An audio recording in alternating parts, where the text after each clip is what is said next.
రక్షణ కొనసాగించడము ఎలా? ఫిలిప్పీయులకు రాసిన పత్రిక 2వ అధ్యాయము 12వ వచనంలో దేవుడు ఒక సమాచారం తెలియజేశాడు. ఫిలిప్పీయులకు రాసిన పత్రిక 2వ అధ్యాయము 12వ వచనం చదువుదాం. కాగా నా ప్రియులారా, మీరెల్లప్పుడూ విధేయులున్న ప్రకారము నా ఎదుట ఉన్నప్పుడు మాత్రమే గాక అని చెప్పేశాడు. కాబట్టి రక్షణ అనేది ఎవరి వ్యక్తిగతమైన రక్షణ అంటే, మన రక్షణని ఇతరుల రక్షణ బట్టి ఏం చేసుకోకూడదంటే ఖచ్చితంగా బేస్ చేసుకోకూడదు. అక్కడే మాట్లాడేశాడు. కాగా నా ప్రియులారా, మీరు ఎల్లప్పుడూ అని అంటే సువార్థికుడు ఉన్నప్పుడు ఒకలాగా, సువార్థికుడు లేనప్పుడు ఒకలాగా ఉండకూడదు. సువార్థికుడు లేనప్పుడు ఇష్టానుసారంగా బతకడం అనేది రక్షణ పొందిన తర్వాత అలాంటి వైఖరి అనేది సరైనది కాదు. ఎందు గురించి అంటే, మీకు సువార్థికుని బట్టి కాదు, వాక్యాన్ని బట్టి భయపడాలి. వాక్యాన్ని బట్టి మీరు క్రమశిక్షణ కలిగి ఉన్నారు లేదనేది ఖచ్చితంగా చూసుకోలేదు. ఎందుకంటే విధేయత అంటే అర్థం ఏంటంటే, కొద్దిసేపు చూపించకపోవడము అది విధేయత అంటారు, అది అవిధేయత అంట. కానీ విధేయత అంటే మనం ఎప్పుడు ఎలా ఉన్నామో అప్పుడు ఎప్పుడూ కూడా అలాగే ఉండాలి. మనం ఎక్కడ ఎలా ఉన్నామో ఇంటికి వెళ్ళిన తర్వాత అలాగే ఉండాలి, అంతేగాని ఎక్కడొకలాగా బయట ఒకలాగా ఉంటే కనుక అది అవిధేయత, కానీ విధేయత అవడానికి అవకాశం ఉండదు. అందుకోసం పౌలు గారు అన్నాడు చూడండి, కాగా నా ప్రియులారా, మీరు ఎల్లప్పుడూ ఎనీ టైం ఎవ్రీ డే మీరు రక్షణ కొనసాగించాలంటే కనుక ఎనీ టైం వాక్యానికి విధేయులు ఉన్నారా? ఎనీ టైం వాక్యానికి సిద్ధపడి ఉంటున్నారా? ఎనీ టైం వాక్యానుసారంగా బ్రతుకుతున్నారనేది ఖచ్చితంగా మీరు అందరూ ఏం చేసుకోవాలంటే ప్రశ్నించుకోవాల్సిన విషయం. మీరు ఎల్లప్పుడూ విధేయులు ఉన్న ప్రకారము నా ఎదుట, అనగా సువార్తను ఉన్నప్పుడు కాదు, పౌలు గారు ఉన్నప్పుడు కాదు, నా ఎదుట ఉన్నప్పుడు మాత్రమే కాక మరి ఎక్కువగా నేను మీతో లేని ఈ కాలమందును భయముతోనూ వణుకుతోనూ సొంత రక్షణ ఏం చేయండి, కొనసాగించండి అని చెప్పేశారు. కాబట్టి మన రక్షణ ఎవరి రక్షణ? మన రక్షణ అంటే ఇప్పుడు చాలా మంది ఏం చెప్తారంటే, ఇతను బతకట్లేదు, ఆవిడ బతకట్లేదు, ఆవిడ వల్ల నేను ఎలా అయిపోయాను, ఈయన వల్ల నేను ఎలా బ్రతుకుతున్నానంటే కంపల్సరీ తీర్పులో దోషులు అయిపోతారు. దయచేసి గుర్తుపెట్టుకోండి. ఎందుకంటే ఎవరికి వారు సొంత రక్షణ. సంఘంలో అందరూ ఒకేసారి వాక్యం వింటున్నప్పుడు, అందరూ ఒకేసారి వాక్యం నేర్చుకుంటున్నప్పుడు, వింటున్నప్పుడు, రాసుకుంటున్నప్పుడు అందరూ ఒకలా బ్రతకపోతే కనుక ఖచ్చితంగా లెక్కలో తప్పించుకోవడానికి అవకాశం లేదు. కాబట్టి సంఘంలో ఎవరు బ్రతకపోయినా మనకు అనవసరం. అసలు మనం బ్రతుకుతున్నాం లేదా అని చూసుకునేందుకు అంటే మీ సొంత రక్షణ అన్నట్టు చూడండి. అక్కడ మీ సొంత రక్షణను ఏం చేయాలి? భయముతోనూ వణుకుతోనూ సొంత రక్షణ ఏం చేయండి, కొనసాగించండి అని చెప్పేశారు. కాబట్టి మనకి భయం అనేది ఉండాలి. నెక్స్ట్ ఏముండాలంటే వణుకు అనేది ఉండాలి. ఏ పని చేసినా వణుకుతో చేయాలి. ఏ పని చేసినా దేవుడు చూస్తున్నాడనే భయభీతితో చేయాలి. ఎందుకంటే దేవుడు చూస్తున్నాడు, ఇది ఒప్పుకోడేమో, దేవుడికి నచ్చదేమో, ప్రభువుడికి నచ్చదేమో, పరిశుద్ధాత్మ అంగీకరించడేమో అని ఆలోచన చేసుకుంటే కనుక మనం ఎనీ టైం ఎలా ఉంటామని అంటే విధేయత చూపిస్తాం. ఎనీ టైం మనం ఎలా ఉంటామంటే ఒబీడియన్స్ కలిగి ఉంటామండి. కాబట్టి దీని పార్ట్ 2 ఈరోజు మనము ఆలోచన చేద్దాము. రక్షణ అనేది క్రీస్తులో మనం పొందిన దైవికమైన వరం అండి అది. ఎందుకంటే ఏ వ్యక్తి బాప్తిసానికి ముందు, రక్షణ పొందక ముందు ఏయో కార్యక్రమాలు చేసి రక్షణ పొందట్లేదు. ఎఫెసీయులకు రాసిన పత్రికలో 2వ అధ్యాయము 8వ వచనం నుంచి చదువుదాం. 2:8లో సమాచారం తెలియజేస్తున్నాడు. ఎఫెసీయులకు రాసిన పత్రిక 2వ అధ్యాయము 8వ వచనం. 2వ అధ్యాయం 8వ వచనం. మీరు విశ్వాసం ద్వారా కృపచేతనే ఏం చేయబడి ఉన్నారు, రక్షింపబడి ఉన్నారు. మీరు ఏదో చేయడం వల్ల రక్షించబడలేదు, ఏదో దేవునికి ఇవ్వడం వల్ల ఏం చేయబడలేదంటే రక్షించబడలేదు. ఎలా రక్షించాడంటే దేవుడు, మీరు విశ్వాసం ఉంచారు, ఆ విశ్వాసం మిమ్మల్ని ఏం చేసిందంటే రక్షించింది. ఆ రక్షణ ఏంటంటే దేవుని యొక్క కృప అని చెప్పేశాడు. దేవుని కృప వల్లనే రక్షింపబడి ఉన్నారు. ఇది మీ వల్ల కలిగినది కాదు, దేవుని వరమే, అది క్రియల వల్ల కలిగినది కాదు. కనుక ఎవడను ఏం చేయడానికి లేదు, అచ్చేపడ వీలు లేదు అని చెప్పేశాడు. కాబట్టి రక్షణ అనేది ఒక దైవికమైన వరం. కాబట్టి ఈ దైవికమైన వరంలోకి వచ్చిన వాళ్ళందరూ ఏం చేయాలి అంటే రక్షణ కొనసాగించాలంటే 2 కార్యక్రమాలు పాటించాలి. 1 భయము, 2 వణుకు కంపల్సరీ ఉండాలి. భయము లేకపోయినా, వణుకు లేకపోయినా సరే మనం రక్షణ కొనసాగించడానికి ఎటువంటి అవకాశం ఉండదండి. ఎన్నో ఒడిదుడుకులు వస్తాయి, ఎన్నో ఇబ్బందులు వస్తాయి, ఎన్నో సమస్యలు వస్తాయి. కానీ ఒకటే గుర్తుపెట్టుకోవాలి, రక్షణ కొనసాగించలే. కానీ రక్షణ కొనసాగించకుండా అవిశ్వాసంలోకి వెళ్ళామా ఖచ్చితంగా మనకున్న అంతిమ ఏదైతే గోల్ ఉందో అది మీరడానికి లేదా అది కోల్పోవడానికి అవకాశం ఉంటుంది. కాబట్టి రక్షణ కొనసాగించాలంటే ఏమేమి కార్యక్రమాలు చేయాలి అనే విషయాన్ని మనము ఆలోచించేద్దాం. ఏమేమి కార్యక్రమాలు చేయాలని అంటే మనము ఆత్మీయ పోరాటం చేయాలి. ఆత్మీయ పోరాటం అనగా స్పిరిచువల్ వార్, అంటే ఆ శరీర సంబంధించిన యుద్ధం కాదు ఇది. ఏ యుద్ధం ఇది? ఆత్మ సంబంధించిన యుద్ధం. ఆత్మ సంబంధ యుద్ధం చేస్తాడంటే చాలా మనం ఏం చేయాలంటే ఒక అప్రమత్తత, ఒక మెలకువ, ఒక జాగరూకత అనేది ఖచ్చితంగా ఉండాలి. జాగరూకత లేకపోయినా, అప్రమత్తంగా లేకపోయినా, మెలకువ లేకపోయినా సరే ఆత్మీయ పోరాటంలో ఏమైపోతామంటే ఓడిపోతామండి. అలా ఓడిపోకూడదంటే కనుక ఖచ్చితంగా ఆత్మీయ పోరాటం చేసేటప్పుడు మనకు ఖచ్చితంగా ఇందులో విజయం సాధించడానికి జాగ్రత్త, క్రమశిక్షణ ఎంతో అవసరమైంది. ఎందుకంటే లక్ష్యం మీద గురి పెడితే కనుక, లక్ష్యం కొట్టాలంటే కనుక ఎంతో ఫోకస్ కలిగి ఉండాలి, ఎంతో జాగ్రత్త కలిగి ఉండాలి. ఈనాడు భౌతికమైన వాటికే ఎంతో ఏం చేస్తారంటే పోరాటాలు చేస్తున్నారు చాలా మంది. వాళ్ళ గురించి కూడా బైబిల్లో రాశాడు చూడండి. తిమోతి రాసిన మొదటి పత్రిక 4:8 నుంచి అవుదాం. తిమోతి రాసిన మొదటి పత్రిక 4:8 ఒక సమాచారం తెలియజేస్తున్నాడు. తిమోతి రాసిన మొదటి పత్రిక 4:8 శరీర సంబంధమైన సాధకము కొంచెం మట్టుకే, అంటే కొంచెం మట్టుకే. ఫర్ ఎగ్జాంపుల్గా ఒక స్విమ్మింగ్ పూల్లో గెలిచాడు అనుకోండి, అది కొంచెం మట్టుకే. భౌతికమైన వాటిలో గెలిచాడు అనుకోండి, అది కొంచెం మట్టుకే, అది శరీర సంబంధం మట్టుకే. అంతేగాని శరీర సంబంధమైన వాటి మీద ఎంతో ట్రైనింగ్తో, ఎంతో క్రమశిక్షణతో, ఎంతో జాగ్రత్తగా ఫోకస్ చేస్తాను కానీ ఎన్నో సంవత్సరాల యొక్క కృషి ఉంటేనే కానీ వాళ్ళు ఏం చేయట్లేదంటే మెడల్ కొట్టట్లేదు, వారు ఏం చేయట్లేదంటే గోల్ కట్టట్లేదు. అంటే ఎంతో క్రమశిక్షణ కావాలి ఒక గోల్ కొట్టాలంటే, ఒక వరల్డ్ కప్ కొట్టాలంటే. ఈ క్రమశిక్షణ లేకపోయినా, జాగ్రత్త లేకపోయినా శరీర సంబంధ సాధకాలు ఏమైపోతాయంటే శరీర సంబంధ ప్రయోజనాలు నిష్ప్రయోజనం అయిపోతాయి. కానీ చాలా మంది శరీర సంబంధం వాటిని గెలుచుకోవడం కోసం, గిన్నీస్ బుక్ లో రికార్డ్ పెట్టుకోవడం కోసం విచిత్రమైన పనులను చేస్తారు. గిన్నీస్ బుక్ లో ఎక్కాలని కోరుతారు. ఎందుకు? దాని వెనకాల చాలా క్రమశిక్షణ, చాలా పట్టుదల ఉంది. అలాగే మనం కూడా భౌతిక సంబంధంగా అంత ఉంటుంటే వాళ్ళకి ఆత్మ సంబంధంగా మనము రక్షణ విషయంలో అప్రమత్తంగా ఉండాలి, లేదా జాగ్రత్తగా ఉండాలి. అజాగ్రత్త కానీ అప్రమత్తం లేకపోవడం కానీ ఖచ్చితంగా ఉందా? గురిని మర్చిపోతాం, లక్ష్యాన్ని మర్చిపోతాం. లక్ష్యాన్ని మర్చిపోతే జీవ కిరీటాన్ని అసలు మన జీవితంలో మర్చిపోలేదు. ఎందుకంటే గురి మీద పట్టుదల, ఏకాగ్రత, అప్రమత్తత, జాగ్రత్త లేకపోతే కనుక గురిలో ఉన్న లక్ష్యాన్ని కొట్టడానికి ఎటువంటి అవకాశం ఉండదండి. ఫిలిప్పీయులకు రాసిన పత్రిక 3 ఫిలిప్పీయులకు రాసిన పత్రిక 3:13 నుంచి అవుదాం. ఒక పందెపు రంగంలో పరిగెత్తడానికి మనకి చాలా ఓపిక కావాలి. 2 అసలు మనం వెనక్కి చూడకూడదు. అదే మాట్లాడేశాడు. 3:13 ఫిలిప్పీయులకు రాసిన పత్రిక 3:13 ఒక సమాచారం తెలియజేస్తున్నాడు. 3:13 సహోదరులారా, నేను ఇదివరకే పట్టుకొని ఉన్నానని తలంచుకొనను అని చెప్పేశాడు. కానీ పౌలు గారికి గ్యారంటీ ఉంది. ఏమనంటే నేను ఆల్రెడీ చాలా పరిగెత్తాను, క్రీస్తు కోసం సమస్తాన్ని నష్టంగా ఎంచుకున్నాను. కన్ను మోస్తే కనుక ఆ జీవ కిరీటాన్ని, ఆ నిత్యత్వాన్ని పొందుకునే పరిస్థితి ఉంది. ఎవరికి? పౌలు గారికి. ఆయనకి నచ్చేపడలేదు. నేను పట్టుకున్నాను కానీ అయినా సరే ఏమన్నాడు చూడండి. సహోదరులారా, నేను ఇదివరకే పట్టుకొని ఉన్నానని తలంచుకున్నాను. ఆయనకి వచ్చేస్తుంది ఏమనంటే గురు యొద్దకే పరిగెడుతున్నాడు. ఎవరంటే పౌలు గారు. గురు యొద్దకు పరిగెట్టేటప్పుడు మనకి సమస్యలు వచ్చినా, వ్యాధులు వచ్చినా, శోధనలు వచ్చినా, నిందలు వచ్చినా, అవమానాలు వచ్చినా అసలు వాటి వైపు అసలు చూడకూడదు. ఏం చూడాలంటే గురి ముందు నీకున్న సమస్యలు గుర్తుపెట్టుకోకూడదు, గురి ముందు నీ తల్లిదండ్రులు నిన్ను వదిలేసినా గుర్తుపెట్టుకోకూడదు, నీ బంధువులు నిన్ను వదిలేసినా గుర్తుపెట్టుకోకూడదు, నీ ఇతరులు శోధించినా గుర్తుపెట్టుకోకూడదు. ఏది జరిగినా ఆఖరికి నీ ప్రాణమే నీలో పోయినా సరే గురి ముందు ఇవేమీ కనపడకూడదు, ఇవేమి వాటిని లక్ష్య పెట్టకూడదు. అందుకోసం అంటాడు ఆయనకి ఆల్రెడీ తలంచుకున్నా సరే అయినా సరే పరిగెడుతున్నాడు అంటాడు. అది మాట్లాడేశాడు.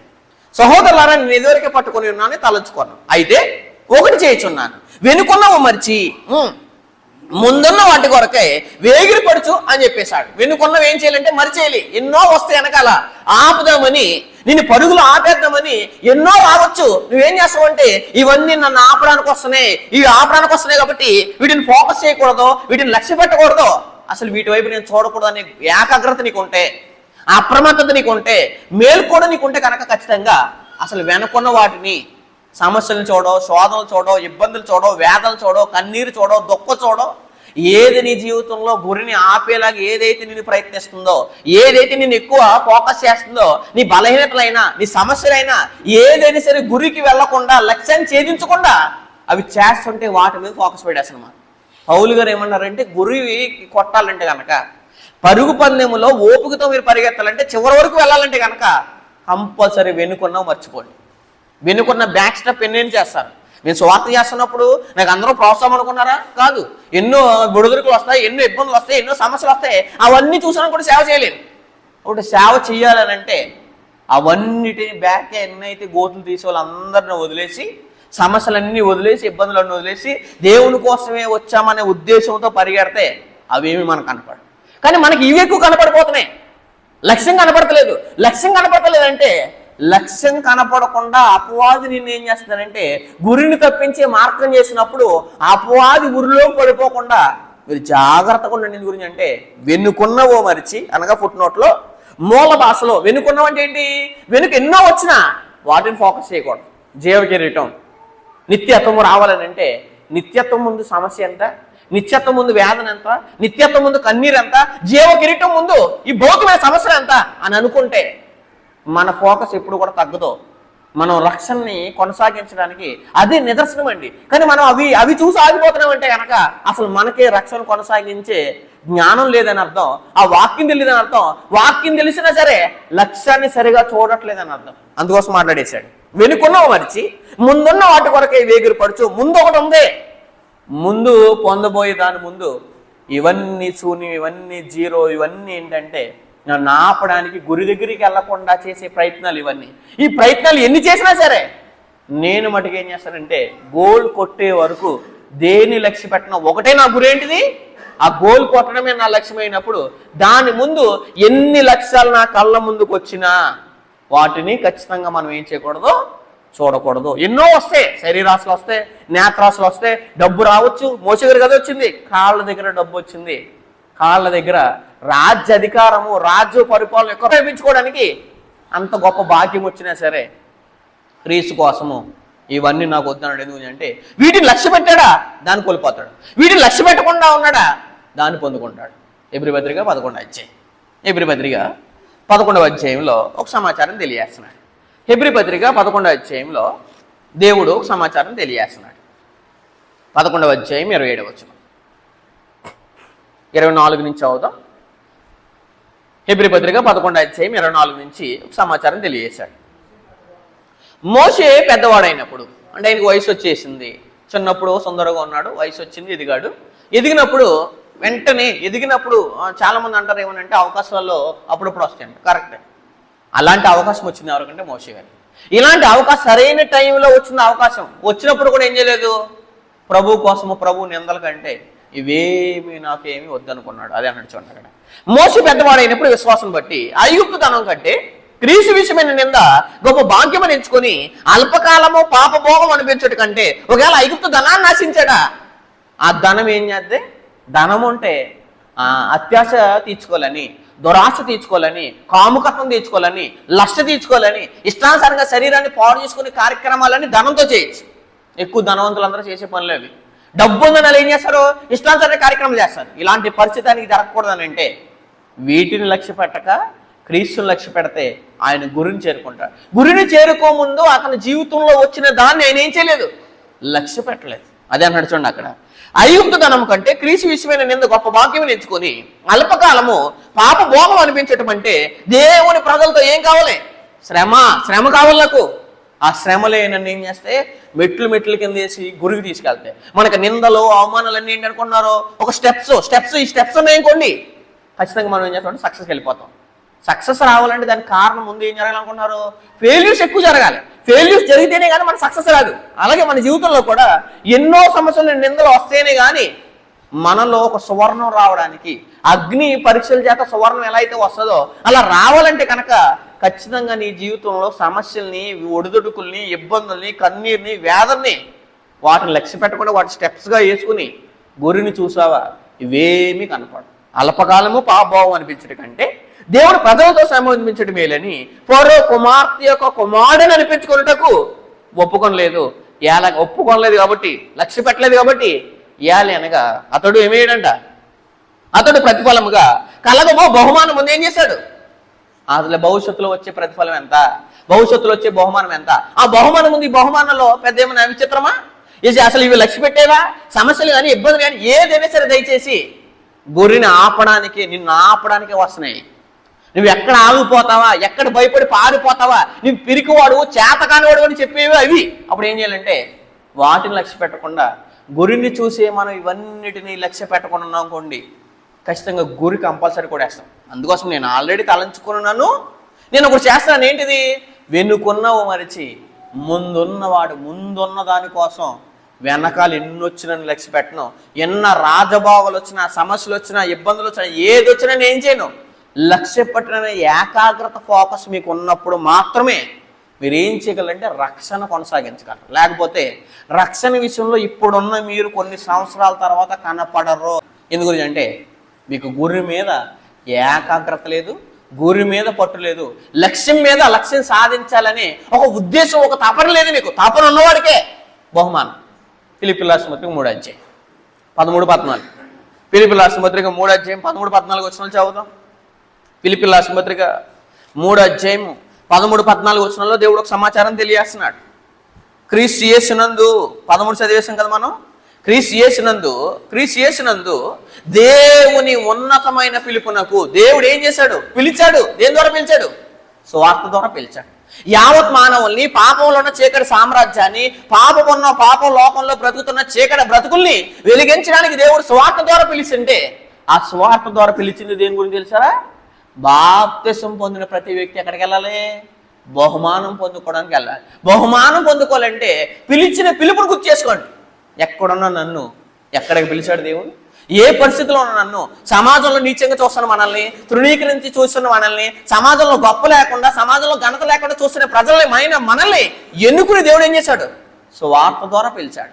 ఈ సువార్త ద్వారా పిలిచింది దేని గురించి అంటే, సువార్త ద్వారా పిలబడి రక్షణ పొందిన ప్రతి వ్యక్తి ఏం పొందాలి? బహుమానం పొందాలి. ఏ బహుమానం అది? ఉన్నతమైన బహుమానం అంటండి. అదే మాట్లాడేసాడు 14. క్రీస్తు యేసునందు దేవుని ఉన్నతమైన, దేవుడిచ్చే బహుమానం కంటే ప్రపంచంలో ఎన్ని బహుమానాలు ఉన్నా అవన్నీ వ్యర్థం, అవన్నీ వృధా అండి. దేవుడిచ్చే ఉన్నతమైన బహుమానం ముందు మనకి ఎన్ని భోగాలు వచ్చినా, ఎన్ని అవకాశాలు వచ్చినా సరే వాటిని మనం ఏం చేయకూడదు? లక్ష్య పెట్టకూడదు. వాటిని లక్ష్య పెట్టాలి. దేన్నంటే గురిని లక్ష్య పెట్టాలి. దేవుడిచ్చే బహుమానం నేను కోసం ఈ భూమి మీద ఏం చేయాలి? పరిగెట్టాలి. ఆత్మీయ పరిగెట్టడం ఇది. అదే మాట్లాడేశాడు.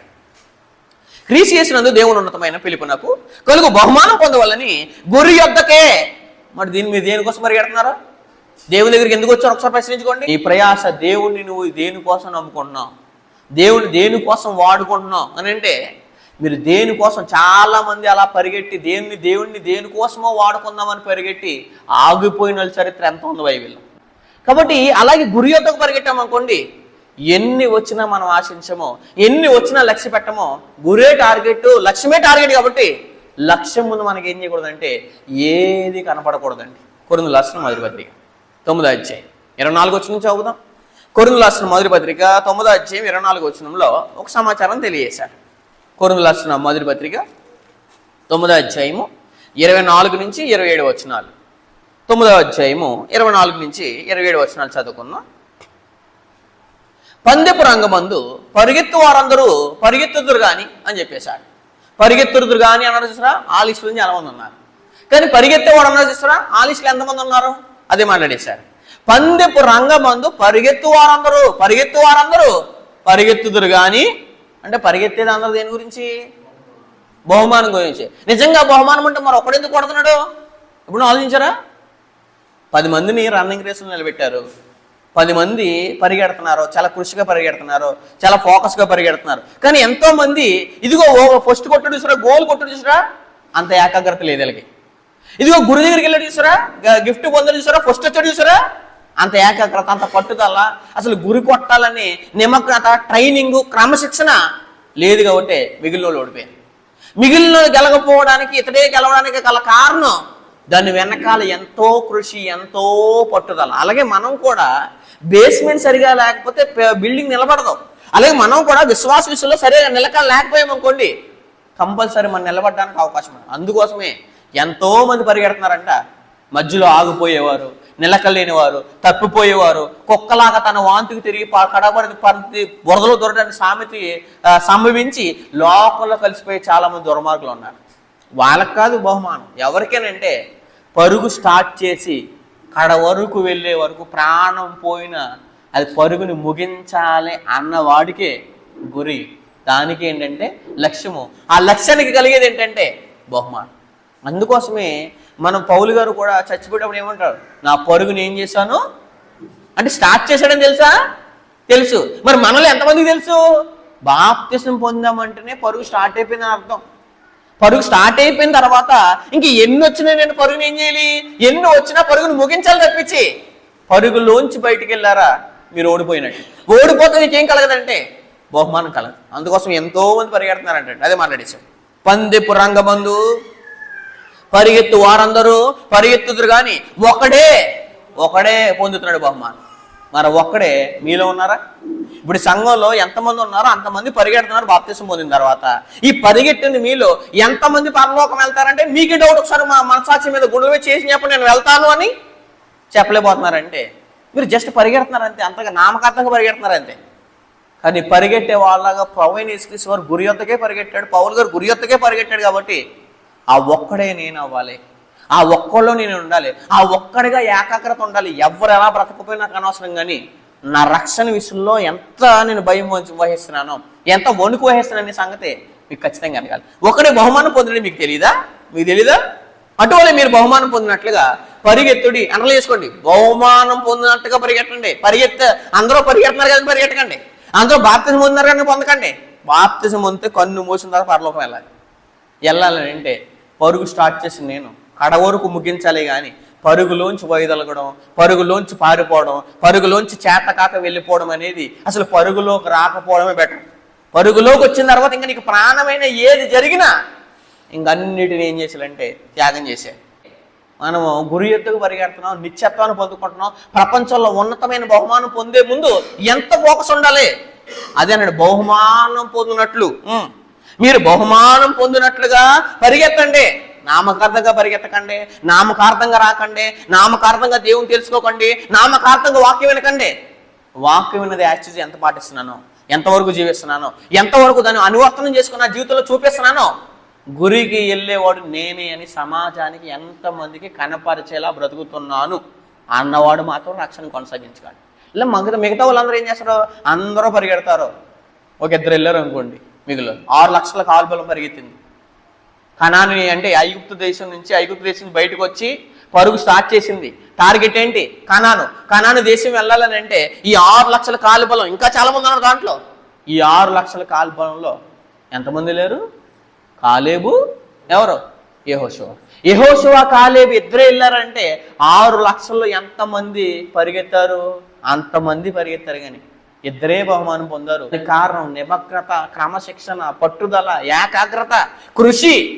లేకపోతే కనుక గోల్ కొట్టడానికి కనాను అందరూ వెళ్ళాలని కోరుకున్నారు. కనాను కోసం అందరూ పరిగెత్తారు కానీ అడవిలో రాలిపోయిన కొంతమంది, అరణ్యంలో రాలిపోయిన కొంతమంది, సర్పాల చేత నశించబడిన వాళ్ళు కొంతమంది, దేవునికి విరుద్ధమైన విగ్రహారాధన చేసి నశించిన వాళ్ళు కొంతమంది. కానీ నిలబడినది. ఆ నిలబడిన వారిలో మనం ఉన్నామా? పౌలు గారు వెళ్తానని గ్యారంటీ ఆయనకు ఉందన్నాడు. అసలు మనం వెళ్తామనే గ్యారంటీ మనకు ఉందానంటే మన జీవితంలో ఎంత కృషి, ఎంత పట్టుదల ఉంటే వెళ్ళగలమండి? ఒకసారి దయచేసి సాల్వ్ చేయండి. ఎందుకంటే మీరు అలాగే పరిగెత్తండి. 25 మరియు 10 మందు పోరాటం పడుకోవటానికి ఉన్నారేమో, అది పోరాటం. నిన్ను ఆపడానికి, ఆ టార్గెట్ పొందుకోవడానికి ఏదైనా నిన్ను ఆపొచ్చు. కానీ 10 మందు ఇదేంటిదంటే పందెపు రంగంలో స్టార్ట్ అయ్యారంటే ఇక మీరు చచ్చిపోతారు. చచ్చిపోతే ఇంక పరలోకం వెళ్ళిపోతారు అంతే. అంతకుమించి మరొక ఆప్షన్ అనుకోదు. ఒకటే, నేను బాప్తిజం పొందిన తర్వాత ఇంకా క్రీస్తు కోసం బలైపోతానేమో, క్రీస్తు కోసం చచ్చిపోతానేమో, క్రీస్తు కోసం ఏదైనా అయిపోతానేమో అన్న ఏకాగ్రత, నిమగ్నత ఉంటేనే మీరు పరిగెత్తగలరు. అంతేగాని వెనకాల కుటుంబం ఉంది, వెనకాల పిల్లలు ఉన్నారు, ఇదిగో నేను క్రీస్తు కోసం చచ్చిపోవాలా, దేవుని కోసం చచ్చిపోవాలా, ఆయన కోసం నేను ఇది చచ్చిపోవాలి, మరి వీళ్ళందరూ ఏమైపోతారంటే నీకు లక్ష్యమే సరిగ్గా ఫోకస్ లేదు. నువ్వు దేశం రక్షించాలన్నప్పుడు మిలిటరీ వాళ్ళు మరి దేన్ని ఆలోచించుకోండి. నువ్వు పరలోకం వెళ్ళాలన్నప్పుడు నువ్వు కోల్పోయినా, నీ కుటుంబం కోల్పోయినా, ఏది జరిగినా పందెపు రంగంలో పోరాటం చేసి గెలిచి రావాలి. గెలిచి వచ్చినోడిని కూర్చోబెడతారు సింహాసనం. గెలవలేక ఓడిపోయినోడికి సింహాసనం ఎవరు? ఎక్కడ చూసారా? రాజ్యాలను జయించినోడికే రాజ్యాధికారం ఇస్తారు. కానీ అది రాజ్యాధికారం దేవుడు మనకు ఇవ్వాలని అంటే, ప్రభువారు మనకు ఇవ్వాలని అంటే మనం గెలిచి పోరాటం చేసి రావాలి. అందుకోసం మనం 25లో మరియు 10 మంది పోరాడు ప్రతివాడు అన్ని విషయంలో ఎలా ఉండాలి? మితముగా ఉండాలి. అసలు మనకు సెల్ఫ్ కంట్రోల్లో ఉండాలి. మితము అంటే అర్థం ఏంటి? సెల్ఫ్ కంట్రోల్గా ప్రతి పని చేసేటప్పుడు కంట్రోల్. దాన్ని ఏమంటాడో ఆశా నిగ్రహం. ఆశా నిగ్రహం అంటే ఏంటి? నిగ్రహం ఉండాలని మనకి. ఈ పని చేయకూడదు, ఈ పని చేయాలి, ఇలా మాట్లాడకూడదు, ఇలా మాట్లాడాలి, ఇలా చూడాలి, ఇలా చూడకూడదు, ఇలా నడవాలి, ఇలా నడవకూడదని నిమగ్నత, సెల్ఫ్ కంట్రోల్, మితం ఉండాలి. ఎందుకంటే నేను పక్క నుండి చూస్తే నీ పరుగు ఆగిపోద్ది. పక్క నుండి చూసావా, నీ పరుగు ఆగిపోద్ది. నువ్వు వేరే వాటిని చూసావా, వేరే వాటిని లక్ష్య పెట్టావా, పరుగులో ఆగిపోతున్నావు, మెల్లగా అయిపోతున్నావు అని అర్థం. ఈ మెల్లగా అయిపోవడానికి గల కారణం పరుగులో ఏం లేదంటే మితం లేదు. మితంగా పరిగెత్తాలన్నాడు. అన్ని విషయంలో మితంగా ఉండము.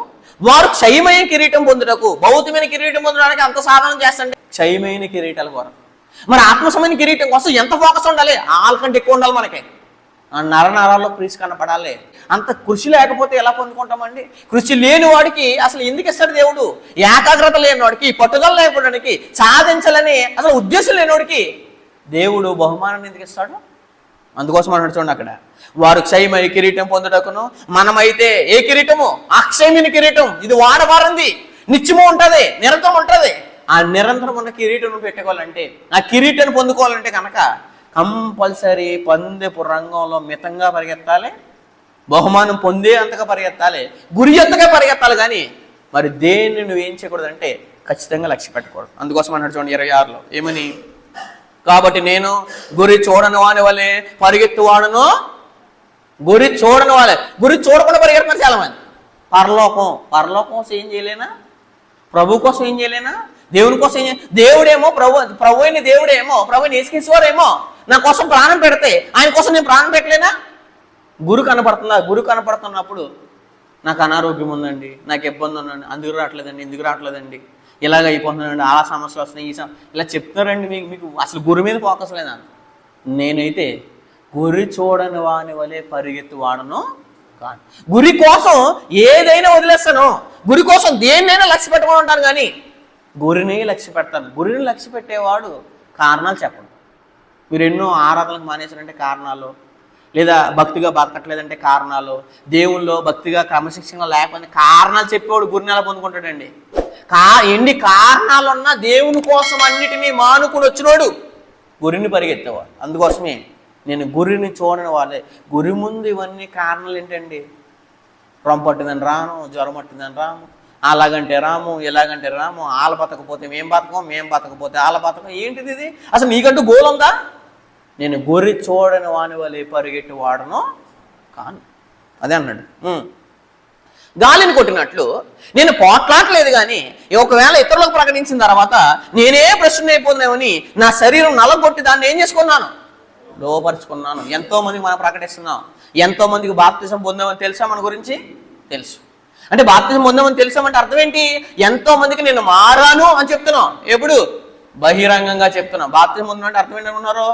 బహిరంగంగా నువ్వు క్రీస్తు కోసం సమర్పించబడ్డావో, క్రీస్తును ఒప్పుకున్నావో, క్రీస్తును సొంత రక్షణగా అంగీకరించావని బహిరంగంగా చెప్పేది బాప్తిజం. అరే బాప్తిజం పొందిన నీవు ఎంతో మందికి వాక్యం చెప్తున్నావు, ఎంతో మందికి ఎలా ఉండాలి అలా ఉండాలని బోధించి నీవు ఒక్కసారి కన్ను మూసిన తర్వాత లోకంతో పాటు శిక్షగా తెలియదనుకోండి, నువ్వంతా నామకార్థంగా బ్రతికావని అర్థం.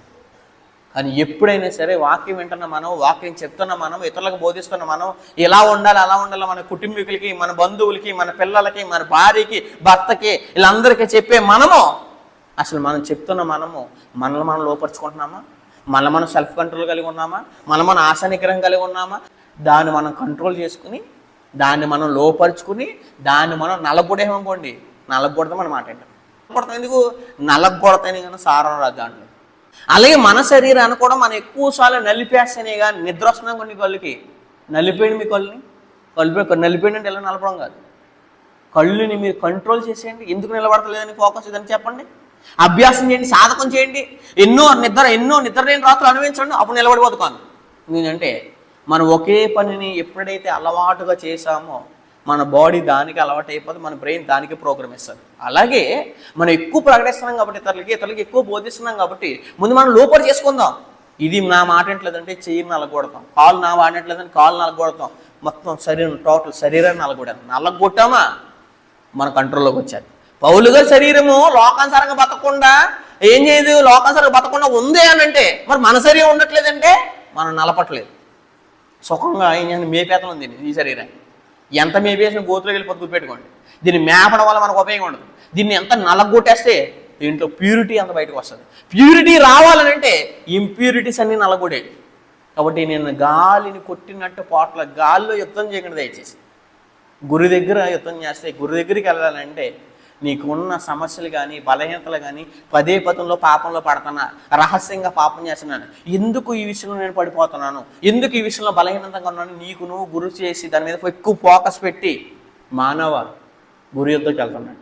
గురి యుద్ధకి వెళ్ళావా లక్ష్యాన్ని ఖచ్చితంగా ఏం చేసుకుంటావు, ఛేదించుకుంటావు, దక్కించుకుంటాను అర్థం. కాబట్టి ముందు మనం నలగొడేసుకున్నాం అనుకోండి, మన బాడీ మన కంట్రోల్లోకి వస్తుంది. ఆ కంట్రోల్లోకి వచ్చినప్పుడు ఇతరులకి ధైర్యంగా చెప్పొచ్చు, మనం నేను ఇది చేయట్లేదు, నువ్వు ఇది చేయకు, నేను ఇలా మాట్లాడలేదు, నువ్వు ఇలా మాట్లాడు, నేను సరసోక్తులు మాట్లాడను, నువ్వు మాట్లాడుకో, నేను అబద్ధం ఆడను, నువ్వు ఆడుకో, ధైర్యంగా చెప్పొచ్చు. నలగొట్టుకోకుండా చెప్తే అది ఎవడో వెండో, ఎవడో లక్ష్యం చేయడు. ఎందుకు అంటే గాలిని కొట్టినట్లు పోట్లాడకండే.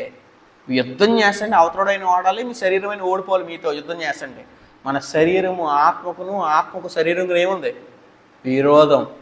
మన శరీరానికి ఆత్మకి పడకూడదు. ఎందుకు అంటే ఆత్మ ఒకలా బ్రతకమంటే మన శరీరం ఒకలా బ్రతకినప్పుడు ఇదిగో ఆత్మకి యాంటీగా ఉన్న నీవు నేను నలగొట్టేస్తానని చెప్పాలి. అలా నలగొడతేనే కానీ గురి దగ్గరికి మనం ఏం చేయలేమంటే పరిగెత్తలేమండి. రోమపత్రిక 2వ అధ్యాయం, రోమపత్రిక 2వ అధ్యాయం 7వ వచనం చదువుతాం.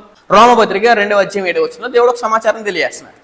రోమపత్రిక 2వ అధ్యాయము 7వ వచనం, 2వ అధ్యాయం 7వ వచనం చదువుతాం. సత్క్రియ అంటే మంచి క్రియలు. మనం మంచి పనులు చేసామనుకోండి, మంచి పనులు ఎంతకాలం చేయాలి?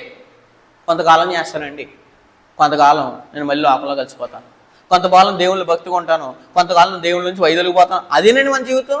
మనం కడిగేసుకుని మళ్ళీ వచ్చి మింగేసిందని కక్కేసిందని మింగేసి మీకేం అసహ్యట్లేదు మీ జీవితం పట్ల?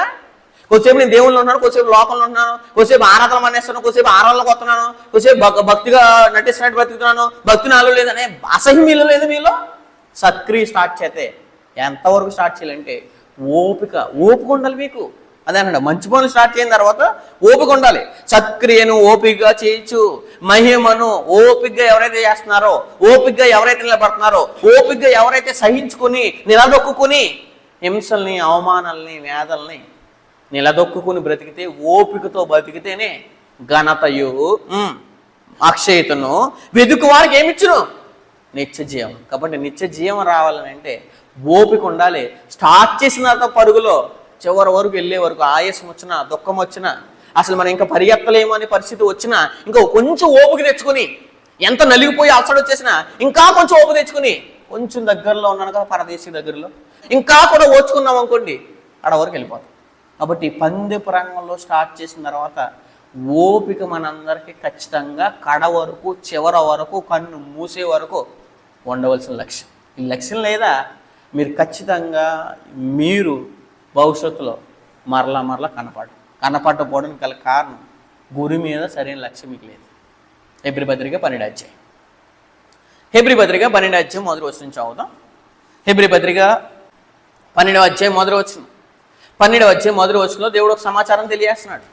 హెబ్రీ పత్రిక 12వ అధ్యాయము 1వ వచనం, 12వ అధ్యాయం 1వ వచనంలో దేవుడు ఒక సమాచారం తెలియజేస్తున్నాడు. చూడండి, హెబ్రీ పత్రిక 12 1వ వచనం. ఎంత గొప్ప సాక్షి సమూహము, గొప్ప సాక్షి సమూహం అన్నాడు. సమూహం అంటే గ్రూప్ ఆఫ్ పీపుల్. ఈ గ్రూప్ ఆఫ్ పీపుల్ మనకి ఎలా ఉన్నారంట అదే మాట్లాడేశాడు. ఎంత గొప్ప సాక్షి సమూహము. సాక్షి అంటే అర్థం ఏంటి? ఎవిడెన్స్,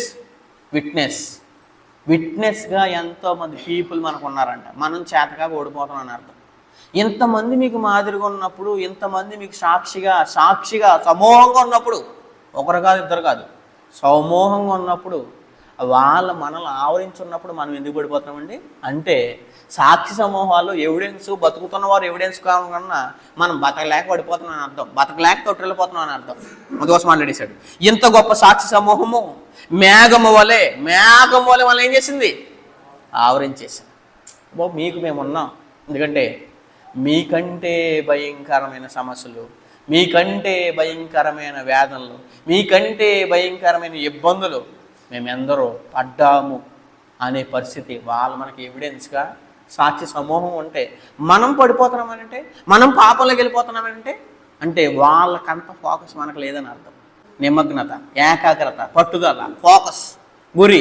సమస్యలు, ఇబ్బందులు, వేదనలు అన్ని రకాలుగా నలిగిపోయి హింసించబడిపోతే ఆత్మీయతలు ఎక్కడా కూడా తగ్గినట్టు కనపడటం, శరీర సంబంధంలో మీద అడిపోయినా ఆయన ఆత్మీయతతో కొంత కూడా కుంటిపడినట్టు కనపడదు. కారణం ఏంటి? ఆత్మీయతే, శరీర సమస్యలు అవి. కాబట్టి అలా ఉండాలండి ఏకాగ్రతగా. మనం వాళ్ళ గురించి చూస్తాం చూడండి. ఎబ్రీ 11 అధ్యాయంలో సాక్షి సమూహం ఎలా ఉంది చూడండి. సాక్షి సమూహము 35 వచనం, 11:35. స్త్రీలు మృతులైన తమ వారిని పునరుద్ధానం వల్ల మరలా పొందిరి. అంటే మృతులైపోయారు, మరలా పునరుద్ధానం. మన ఇంట్లో కూడా చాలా మంది చచ్చిపోతారు. చచ్చిపోయిన వాళ్ళని నేను ఒక రోజు పొందుతానని నమ్మకం నాకు ఉండాలి. నమ్మకం ఉండాలంటే చనిపోయిన మన వాళ్ళు మృతులు ఏమవ్వాలి? పునరుద్ధానులు అవ్వాలి. మా నాన్న చనిపోయాడు, ఖచ్చితంగా తిరిగి లేస్తాడు. మా నాన్న లేచాడని నమ్మకం నాకు ఉంది, మరి నేను లేచానని నమ్మకం నాకు ఉందా? ఉండాలి. స్త్రీలు తమ మృతులైన తమ వారిని పునరుద్ధానం వల్ల మా అమ్మని మిస్ అయ్యాను. చిన్నప్పుడే మా అమ్మ చచ్చిపోయింది, చిన్నప్పుడే మా నాన్న చచ్చిపోయాడు, చిన్నప్పుడే మా అక్క చనిపోయింది, చిన్నప్పుడే మా చెల్లి చనిపోయింది. కానీ చనిపోయిన నా చెల్లి, చనిపోయిన నా అక్క, చనిపోయిన నా గర్భంలో పడిపోయిన పిండము నేను మరలా పొందుకుంటాను. మరలా వల్ల ఏం చేసుకుంటాను? పొందుకోవాలి. దేనివల్ల పొందుకోవాలి? పునరుద్ధానం వల్ల పొందుకోవాలి. స్త్రీలు మృతులైన తమ వారిని పునరుద్ధానం వల్ల ఏం చేశారంట? పొందిరి, మరలా పొందిరి. కొందరైతే మరీ శ్రేష్టమైన పునరుద్ధానం పొందుకోరి, విడుదల పొందనొల్లక ఏం చేయబడ్డారంట? కొంతమంది అయితే మన వాళ్ళు చనిపోయిన వాళ్ళు చాలామంది యాతన పెట్టబడుతున్నారు ఇప్పుడు. కానీ కొంతమంది మన ఇంట్లో చనిపోయిన చాలామంది ఏం చేయబడుతున్నారో మరలా వాళ్ళని కలుసుకునే దినం ఒక రోజు ఉంది మనకి. అలా ఉండాలని పరిస్థితి, అలా బ్రతకాలి మనం. అదే మాట్లాడేశాడు 36. మరి కొందరు తిరస్కారములను, ఎంతో మంది ఏం చేస్తారంటే తిరస్కారాల్లో మనం అన్ని మమకారాలు, అన్నీ ఏంటంటే ఘనతలో, అన్నీ ఏంటంటే చాలామందికి గొప్పలో, అందరూ నిన్ను పొగడాలే రావు అన్నిసార్లు. కొన్నిసార్లు నీకు తిరస్కారం, మంచిగా బ్రతికినా, న్యాయంగా బ్రతికినా, నీతిగా బ్రతికినా తిరస్కారాలు ఖచ్చితంగా వస్తాయి. తిరస్కారములను, కొరడాలను, కొరడా దెబ్బలు ఎవరు కొడతారండి? తప్పు చేసిన కొడతారు. జైల్లో 3rd డిగ్రీ ఎవరికి ఇస్తారనుకుంటున్నారు? తప్పు చేసినోడికి. లోకంలో తప్పు చేసినోడికి, లోకల్ అన్యాయం చేసినోడికి 3rd డిగ్రీ ఇస్తారు, అని చంపేస్తారు కాబట్టి. మరి కొరడా దెబ్బలు ఎవరికే? పవిత్రంగా బ్రతికిన వాళ్ళకి కొరడా దెబ్బ. పవిత్రంగా బ్రతికిన వాళ్ళు కొరడా దెబ్బలు నీకే వస్తాయి, కొరడా దెబ్బలు మనకే వస్తాయి. కొరడా దెబ్బలను, తిరస్కారములను, ఖైదీ అనిపించాలి, జరసాల్లో పడాలి. ఏం చేశాడు? ఈ సంఘంలో ఒక అబ్బాయిని జైలు వేశారంటే రైట్ వేశారు. ఎందుకు వేశారు? క్రీస్తు కోసం బతికినందుకు వేశారు. మీ సంఘంలో ఒక అమ్మాయిని చెరసాలు వేశారు. ఎందుకు వేశారు? క్రీస్తు కోసం బతికిందని వేశారు. ఇది నేను జైల్లోకి వెళ్ళాను, దేనివల్ల వెళ్ళాను? క్రీస్తు కోసం వెళ్ళాను. బంధకాలు పడ్డాయి, బంధకాలు వేశారు, నాకు బొండాలు వేశారు, బిగించారు, పెద్ద పెద్ద చైన్లతో నన్ను కట్టేశారు. కారణం క్రీస్తు కొరకు. ఎంత గొప్ప సాక్షి సమూహము. మేఘం వల్లే మనకు ఉన్నా సరే రక్షణ విషయంలో కొనసాగలేకపోతున్నామంటే ఎంత దౌర్భాగ్యం ఒకసారి దయచేసి ఆలోచించేయండి. బంధకములను, ఖైదీను అనుభవించరి, రాళ్ళతో కొట్టేశారండి వాళ్ళు. వీళ్ళు ఎవరు? అపోస్తులు కాదు, వీళ్ళు పాత నిబంధనలో ఉన్న భక్తులు. పాత నిబంధనలో భక్తుల్ని రాళ్ళతో కొట్టేశారు. ఇలాంటి పరిస్థితుల్లో కూడా రాళ్ళ దెబ్బలో, ఖైదీలు, చెరసాల్లో, హింసలో, కొరడా దెబ్బలో క్రీస్తు కోసం ఇవన్నీ పెద్ద ఫోకస్ అయ్యి మేము రాళ్ళతో కొట్టబడిరి, రంపాలతో కోస్తారంటండి. మనకి చిన్న చాకు తగిలితేనే ఇంచుమించు 3 రోజులు 4 రోజులు మనకి ఆ పెయిన్ అలాగే ఉంటుంది. రంపాలతో చెక్కన కోతని, బలంగా మనం ఫోర్స్ పెట్టి కోతని కానీ తెగదది.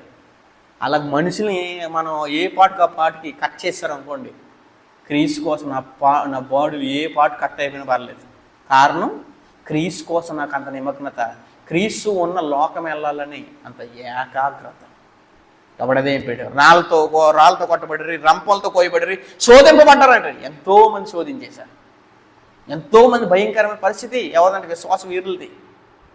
శోధింపబడి, ఖడ్గంతో చంపడి, ఖడ్గాలతో ఏం చేశారంటే చంపేశారు. అంత ఉన్నతంగా బతికినవి. కారణం ఏంటంటే ఖడ్గాలతో చంపేశారు. అంత చిత్ర హింసలు పడిన వాళ్ళు నిలబడిపోయారు. ఇప్పుడు ప్యారడైజ్లో ఉన్నారు, పారడైజ్లో ఉన్నారు. మరి రక్షణ కొనసాగించిన మనము, క్రొత్త నెలలో ఉన్నాను మనము, పాత నెలలోనే అంత భక్తిగా బ్రతికితే వాళ్ళు పాతన కంటే ఉన్నతమైన నిబంధనలు మనము వాళ్ళకంటే మనం మోడల్గా ఉండాలి. ఎవరికంటే? పాత భక్తుల కంటే అంటే వాళ్ళకంటే గొప్ప నిబంధనలు ఉన్నాం మనం. అసలు వాళ్ళంతా కూడా బ్రతిగా ఉండలేకపోతున్నాం. ఒకసారి దయ సాల్వ్ చేయండి. శోధింపబడి, ఖడ్గంతో చంపబడి, గొర్రె చర్మాలు వేసుకునే పరిస్థితి ఏంటంటే మనకి మంచి వస్త్రాలు ఉన్నాయి, వస్త్రాలు ఉన్నప్పుడు గొర్రె చర్మాలు వేసుకుని దాక్కుని బతకడం ఏంటి అంటే ఎక్కడ కనపడితే అక్కడ చంపేస్తారు, ఎక్కడ కనపడితే అక్కడ కొట్టేస్తారు. గొర్రె చర్మాలు మేక చర్మాలు వేసుకుని దరిద్రులుగా, ధనవంతులే దరిద్రులుగా బతికారు. ఎన్నో అధికారాలు ఉన్నాయి, ఎన్నో ఆనందాలు ఉన్నాయి, అయినా శోధనలో ఇబ్బందులు, చెరసాలు, సింహాలు బోన్లో పడేయడం, అగ్నిగుండంలో పడేయడం, ఎంతో ధనవంతులుగా ఉన్న లోకాన్ని, తల్లిదండ్రులని, బంధువులు వదిలేసి రావడం, అబ్రహాం జీవితం. ఇలా అందరూ ఏంటనుకుంటున్నారు? అది మాట్లాడుతున్నాడు. గొర్రె చర్మంలోను మేక చర్మలు వేసుకుని దరిద్రులై ఉండి శ్రమపడి, దరిద్రులు క్రీస్తు కోసం దరిద్రత. ప్రభువైన యేసుక్రీస్తు వారు కూడా ధనవంతుడైంది మన కోసం ఏం చేశాడు? మన దారిద్ర్యతను అనుభవించాడండి. మన దరిద్రం విశ్వాసం కోసం మనం ఏదో ఉన్నతలు అనుకుంటాం కానీ ఏమీ లేదు. ఏదో మంచి బట్టలు వేసుకున్నంత మాత్రాన, ఏదో కొంచెం ధనం ఉన్నంత మాత్రాన మనం గొప్పగా ఫీల్ అయిపోతాం. కానీ దరిద్రులను ఏం చేశాడు? ప్రభువుని యేసుక్రీస్తు ఆయన దారిద్ర్యత అనిపించి మనం ధనవంతులుగా చేశాడు. ఇప్పుడు మనం ఏం చేయాలి? మరలా ప్రభు కోసము మరలా దరిద్రులు అయిపోవాలి. అదే అన్నాడు అక్కడ. దరిద్రులై ఉండి శ్రమపడి హింస పొందుచు, హింసించేస్తారని చాలామంది, శ్రమపడి హింస పొందుచు అడవుల్లోనూ, అంటే ఇక్కడ బతకనివారు మనల్ని, ఇంకా అడవుల్లో అట్లలో బతకాలి. అలా పరిస్థితి ఇంకా మనకు లేదు. ఇంకా లోకంలో ఏ హింసలో ఏ ఇబ్బందులు లేదన్నప్పుడు కొంచెం రాళ్ళతో ఎక్కడైనా కుట్టారనుకోండి, స్వార్థ చేస్తున్నప్పుడు దాన్ని యూట్యూబ్లో పెట్టేసి అల్చేస్తారు. మరి వెళ్దేంటి? వాళ్ళు ఎవరైనా హైలైట్ చేశారా? అడవుల్లో తిరిగారండి వాళ్ళు. స్వార్థం ప్రకటన మీకు అడవుల్లో హేతమని చట్టమైన వచ్చింది మనకి. వచ్చినా ఆశ్చర్యపడకండి, మీనంటే ఆల్రెడీ అనుభవించేశారు వాళ్ళు. అడవుల్లోనూ, కొండల మీదను, గుహల్లోను, సొరంగములోను తిరిగాడు. సొరంగాల్లో దాక్కోవాలి, గుహల్లో తిరిగారు. చెరసాల్లో ఏం చేశారు అంటే తిరుగులాడుచు సంచరించరి. అట్టి వారికి లోకము యోగ్యమైనది కాదు. అంత గొప్పవారికి ఈ లోకంలో బతకడానికి ఏం లేదు, యోగ్యం లేదంటే. అలా మనం వాళ్ళ పాత్రలో ఉన్న భక్తి పోలే అంత గొప్పగా బతికితే, క్రొత్త నిబంధనలో శ్రేష్టమైన నిబంధనలో క్రీస్తు రక్తంలో కడగబడిన మనము, క్రీస్తు సంఘంలో ఉన్న మనము మేఘం వల్లే మనకు వాళ్ళు ఎవిడెన్స్గా ఉన్నప్పుడు, మనల్ని ఆవరించి ఉన్నప్పుడు, మనం ఇంకా సిలువుగా చిక్కులు పెట్టే పాపాల వైపు, నేత్రాశ వైపు, జీవపుడంబాల వైపు, శరీరాశల వైపు చూస్తున్నామని అంటే ఎంత ఏకాగ్రత, ఎంత పట్టుదల నీకు ఉంది. 12:1 ఎంత గొప్ప సాక్షి సమూహం మేఘం వల్లే మనల్ని ఆవరించి ఉన్నందున, వాళ్ళందరూ మనల్ని ఆవరించిన తర్వాత కూడా ఇంకా సిలువుగా చిక్కులు పెట్టే పాపాన్ని పడిపోతాం చాలామంది. మనము కూడా ప్రతి భారము సిలువుగా చిక్కులు పెట్టే పాపమును విడిచిపెట్టి, ఇంకా పాపాన్ని విడిచిపెట్టలేదా? విడిచిపెట్టానని చెప్పి బాప్తిసంలో సమాధి చేశానన్నావు, మృతి చేశానన్నావు, అది పాతి పెట్టేశానన్నావు, మరి మరలా ఎందుకు అదే పాపం చేస్తున్నావు అని అంటే అసలు ప్రభువారు ఎందుకు వచ్చా నీకు అర్థం అవ్వలేదు. బాప్తిసం ఎందుకు పొందావు నీకు తెలియదు. మళ్ళీ ఆవరించున్నందున ప్రతి భారమును సిలువుగా చిక్కులు పెట్టే పాపను విడిచిపెట్టి విశ్వాసం కర్తయు, పుట్టినోట్లో ఒకటని వేసేమన్నాడు చూడండి. విశ్వాసం కర్తయు మూల భాషలో సేనాధిపతి, మిమ్మల్ని కడవరకు నిలబెట్టి విశ్వాసానికి కర్త ఎవరో? ప్రభు అయిన యేసుక్రీస్తు. ప్రభు అయిన యేసుక్రీస్తు వారే మనందరి కోసం బాప్తిసం పొందడం అవసరం లేదు. ఆయన మనందరి కోసం ఏం పొందాడు? మా ఆదరించడం కోసం బాప్తిసం పొందాడు. బాప్తిసం పొంది రక్షణ ఏం చేశాడు? కొనసాగించాడు. విశ్వాసం కర్తయు దాన్ని కొనసాగించేవాడినైనా యేసు వైపు చూడండి. యేసు ముందు సమస్య పెద్ద కాదు. సొరంగాలుగా వేసానంటే యేసు కోసం సొరంగాలైనా వేస్తాను, యేసు కోసం అడవులైనా తిరుగుతాను, యేసు కోసం గుహల్లోనే ఉంటాను, యేసు కోసం ఎక్కడైనా తిరుగుతాను, సంచరిస్తాను, యేసు కోసం రంపాలతో కొడబడతాను, రాళ్ళతో కొడబడతాను, దరిద్రులుగా అవుతాను. కారణం యేసును చూస్తున్నాను. యేసును చూసేవాడు ఎప్పుడూ పడిపోడు. యేసును చూడని వాడు మాత్రమే పడిపోతాడు. ఎవరు పడిపోతారో తెలుసా? మనుషులను చూసేవాడు పడిపోతాడు. బాప్తిసం ముందు చాలా మంది బతకట్లేదండి, నేను బతకట్లేదని అంటే నిన్నెవరు చూడమన్నాడు? వాళ్ళని ఎవరు ఫోకస్ పెట్టమన్నారు? అలాంటి వాళ్ళని బతికే వాళ్ళు ఫోకస్ పెట్టుకోవచ్చు కదా, నిలబడి మీద ఫోకస్ పెట్టుకోవచ్చు కదా, మేఘం వల్ల ఆవరించే వాళ్ళు ఫోకస్ పెట్టుకోవాలి కదా. చేత కాక బాప్తిసం పొంది లోపల కలిసిపోయిన ఫోకస్ పెట్టుకుంటున్నారా అంటే మీరు కూడా అలా తయారవుదాం. నేను ఆళ్ళ కాదు, నేను యేసు ఉన్న లోకం వెళ్ళాలంటే యేసు వైపు మాత్రమే చూడాలి. యేసు వైపు చూచుచూ మన ఎదుట ఉంచబడిన పందెములో ఓపికతో పరిగెత్తు. ఆయన తన ఎదుట ఉంచబడిన ఆనందం కొరకే అవమానం ఏం చేశాడు? భూమి మీద ఉన్న అవమానాలన్నీ లక్ష్య పెడుతున్నారు. మీరు అత్తగారు వేధిస్తుంది, కోడలు వేధిస్తుంది, మాంగారు సరిగా తిడుతున్నాడు, లేదా అమ్మ మమ్మల్ని హింసించేస్తుంది, నాన్న మమ్మల్ని హింసించేస్తున్నాడు, లోకం మమ్మల్ని హింసించేస్తుంది, బంధువులు మమ్మల్ని ఏం చేస్తున్నారు, భార్య మమ్మల్ని వేధించేస్తుంది. ఎన్ని వచ్చినా ఏమి చూడండి గురి అంటే గురి కావాలి, లక్ష్మి కావాలంటే ఇవన్నీ నాకేం చేయవు, కనపడవు. అందుకోసం అంటున్నా అక్కడ అవమానం ఏం చేయాలి? ఎంతోమంది అవమానిస్తారండి. భక్తిగా బతికితేనే అవమానాలు, భక్తిగా బతికితేనే, నీతిగా బతికితేనే. నీతి నిమిత్తం ఏంటిది? హింస. నీతి నిమిత్తం బ్రతికితే హింస. మనం భక్తిగా బ్రతుకుతున్నందుకు, నీతిగా బ్రతుకుతున్నందుకు, న్యాయంగా బ్రతుకుతున్నందుకు, యథార్థంగా బ్రతికినందుకు కూడా హింస అని అంటే యథార్థతకు వచ్చి గిఫ్టే ఏంటిది? హింస, శ్రమ. కాబట్టి అవమానాన్ని నేను లక్ష్య పెట్టను, ఆనందాన్ని లక్ష్య పెడతాను. ఆనందం గురించి నాకు అవమానాలు కనపడవు. అవమానాలు కళ్ళు మూసేసుకోండి. అవమానాలు వచ్చినప్పుడు ఏం చేయండి? కళ్ళు మూసేసుకోండి, వినకండి. అది అసలు వచ్చినప్పుడు లక్ష్య పెట్టకండి, వాటిని చూడకండి. వాటిని ఏకాగ్రతగా కాన్సన్ట్రేషన్ కలిగి ఆలోచించకండి, దాన్ని ఆలోచించండి. ఆనందం గురించి అవమానం లక్ష్య పెట్టలేనా? ఉమ్మేసినప్పుడు తోసేసుకున్నాడు ప్రభువైన యేసుక్రీస్తు వారు. ముళ్ళ కిరీటం పెట్టినప్పుడు ప్రేమతో సహించాడు. బరువైన సిలువ మోసినప్పుడు ఎంతో వేదన వచ్చినా, ఎంతో కన్నీరు వచ్చినా, అంత బరువైన సిలువ మోసినప్పుడు కొరడాలతో కొట్టారు యేసుబాబు అని. బల్లె పొడితో ప్రక్కలో పొడి చేశారు. ఈ ప్రక్కలో పొడిచింది కనపడలేదు యేసు గారికి, ముళ్ళ కిరీటం పెట్టింది కనపడలేదు, ఆయనకి వేసిన ఉమ్మేసింది కనపడలేదు. కారణం ఏంటంటే ఉమ్ముని చూసి ఆగిపోలేదు, ముళ్ళ కిరీటం చూసి ఆగిపోలేదు, బరువైన సిలువ మొయ్యాలి కదా అని ఆగిపోలేదు. ఆయన నా దేహాన్ని అంతటిని చీల్చేస్తారు కదా అని ఆగిపోలేదు. ఆయనకి ఆనందం రావాలంటే, దేవుని కుడిపాసన కూర్చోవాలని అంటే భూమి మీద ఉన్న అవమానాలన్నీ కనపడకూడదు, మనకి లక్ష్య పెట్టకూడదు. దీన్ని లక్ష్య పెట్టాలి, ఆనందాన్ని లక్ష్య పెట్టాలి. ఆయన తన ఎదుట ఉంచబడిన ఆనందం కొరకే అవమానం ఏం చేశాడంట? నిర్లక్ష్య పెట్టి సిలువని సహించి, సిలువని ఏం చేశాడు? ప్రేమతో సహించాడండి. సహించి దేవుని సింహాసనం యొక్క కుడిపార్శ్వమును ఏమైనా ఆసీన. దేవుని కుడిపార్శ్వన కూర్చోవాలంటే సమస్యల్ని, వేదల్ని, ఇబ్బందుల్ని లక్ష్య పెట్టకూడదు. లక్ష్య పెట్టాడా దేవుని కుడిపార్శ్వన కూర్చోడు ప్రభువైన యేసుక్రీస్తు వారు. దేవుని కుడిపార్శ్వన కూర్చోలేదు ప్రభువైన యేసుక్రీస్తు వారు. భూమి మీద ఉన్న అవమానాలు ఏం చేయాలి? లక్ష్య పెట్టకుండా ఆనందాలు లక్ష్య పెట్టాలి. అవమానాలు ఏం చేయాలి? నిర్లక్ష్య పెట్టాలి. మీకు ఎన్నో అవమానాలు వచ్చినా, ఎన్నో వేదనలు వచ్చినా, ఎన్నో ఇబ్బందులు వచ్చినా అవన్నిటిని ఫోకస్ చేయకండి, ఎక్కువ ఆలోచించకండి, ఎక్కువ ఏకాగ్రత వాటి మీద వండుకోండి. భూమి మీద మనిషి అన్నవాడికే సమస్య అసలు పెట్టుకోండి. ఎంత అవమానాలు వచ్చినా, ఎన్ని ఇబ్బందులు వచ్చినా, ఎంత కన్నీరు వచ్చినా, నీ ప్రాణమే నీలో పోతున్నా, దాన్ని కాదు లక్ష్యం. యేసు నా లక్ష్యము, యేసు ఇచ్చే పరలోకం నా లక్ష్యం. ఆ పరలోకం కోసం భూమి మీద ఉన్న అవమానాల్ని, ఇబ్బందుల్ని, సమస్యల్ని, వేదల్ని దయచేసి లక్ష్య పెట్టకండి. అవి లక్ష్య పెట్టారా పరుగు ఆగిపోద్ది. పరుగు ఆగకూడదని అంటే దాన్ని లక్ష్య పెట్టాలి. పరుగు ఆగిపోవాలని అంటే అవమానాలు ఎక్కువ చూడండి, అవమానాలు బోతద్దులట్టు చూసేయండి, ఖచ్చితంగా మీరు ఒకరోజు ఆగిపోతారు. కానీ అవమానాన్ని చూడకుండా ఆనందాన్ని చూస్తేనే మీరు ఖచ్చితంగా కన్ను మోస్తే పరలోకం వెళ్ళగలరు. అలా వెళ్ళాలంటే ఇలా పరిగెత్తాలండి మనం. కాబట్టి మొదటి విషయం, ఒక విషయం ఆలోచించిన ఏంటిది? అది ఇది ఆత్మీయ పోరాటం, ఆత్మీయ పరుగు పందెం. ఈ ఆత్మీయ పరుగు పందెములో కడ వరకు, చివరి వరకు మనం ఏం చేయాలి? పరిగెట్టాలి. రెండో విషయం చూద్దాం. రెండో విషయం కనుక మనం ఆలోచన చేస్తుంటే ఫిలిప్పీ రాసిన పత్రిక 4:10. ఫిలిప్పీ రాసిన పత్రిక 4:10 మనకి ఏముండాలంటే స్థిరత్వం ఉండాలంటే, రక్షణ కొనసాగించాలంటే ఏ పరిస్థితిలో అయినా కదలకుండా స్థిరంగా ఉండిపోవాలి.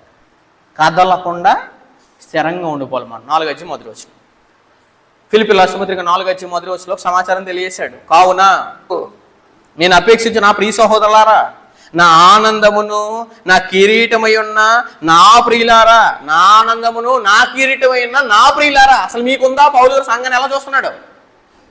మీరందరూ ఆనందం పొందుకోవాలి. మీరందరూ ఏం పొందుకోవాలి? కిరీటం పొందుకోవాలి. కిరీటమైన నా ప్రియులారా, ఇట్లు ప్రభు నందు ఎలా ఉండండి? స్థిరులు. స్తంభం స్తంభం స్తంభం అని చెప్పుకున్నాం.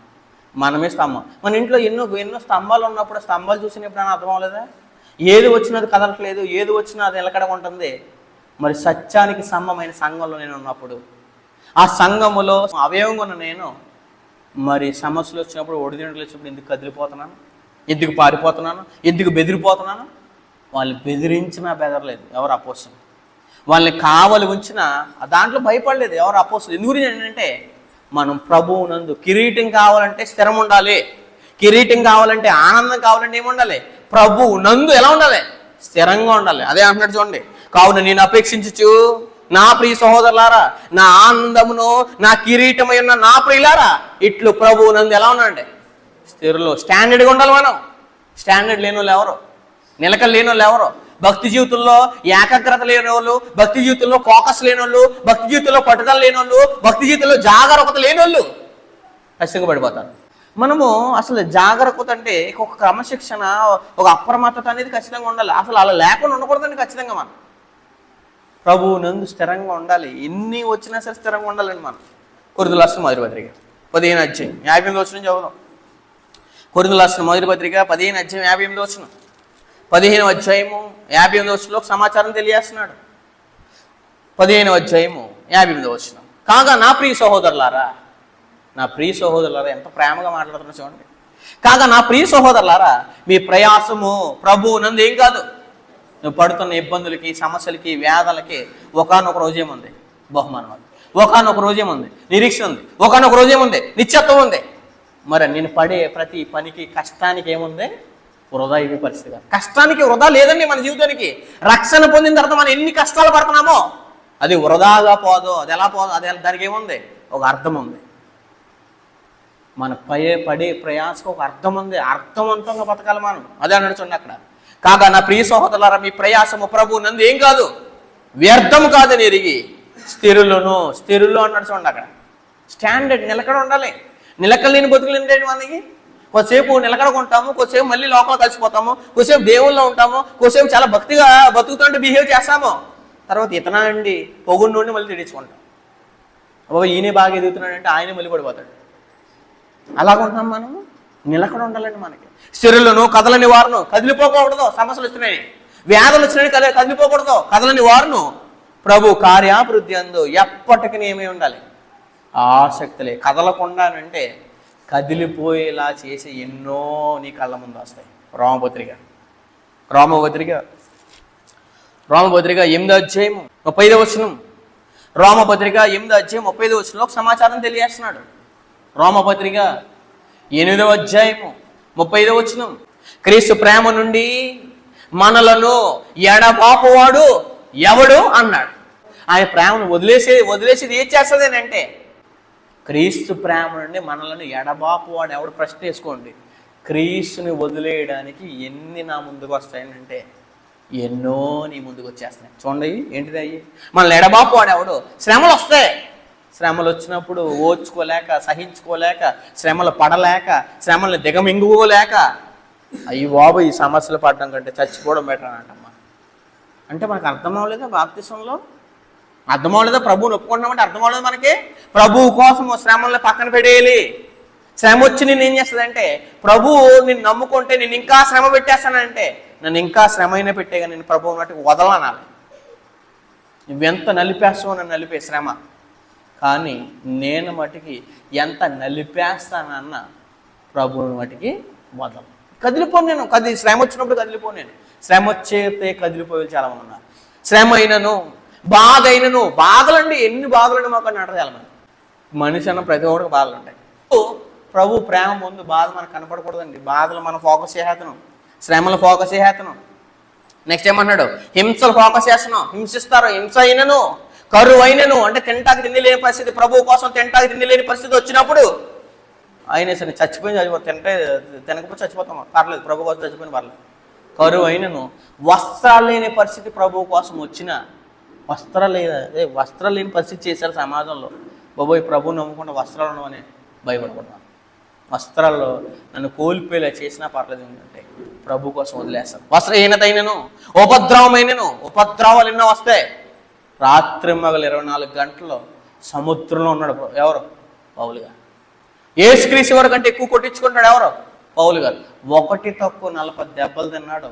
ఎన్నో ఉపద్రవాలు, ఎన్నో ప్రాణాపాయాలు, సహోదరుల వలను, దొంగలమైన ఆపదలను, కపట సహోదరుల వలను, స్వజనుల వలన ఆపదలేను, నదుల వలన ఆపదలేను, అలాంటి పరిస్థితులు అనిపించాడు ఎవరు? అపోస్తలుడు పౌలు గారు.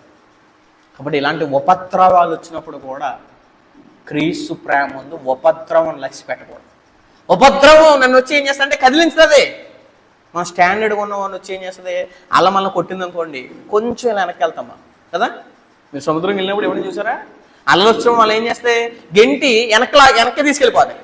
అలలు వచ్చినప్పుడు మనం కాళ్ళతో నొక్కిపెట్టి పట్టుకున్నాం అనుకోండి, అల మనల్ని ఏం చేయలేదు, కదిలించలేము. ఇలాంటి ఎన్నో అలలాంటి సమస్యలు, ఇబ్బందులు ఎన్నో వస్తాయి. నీలో స్థిరత్వం లేకపోతే చిన్న అల కూడా నేను పడగొట్టేస్తుంది, చిన్న ఇబ్బంది కూడా నేను పడగొట్టేస్తుంది.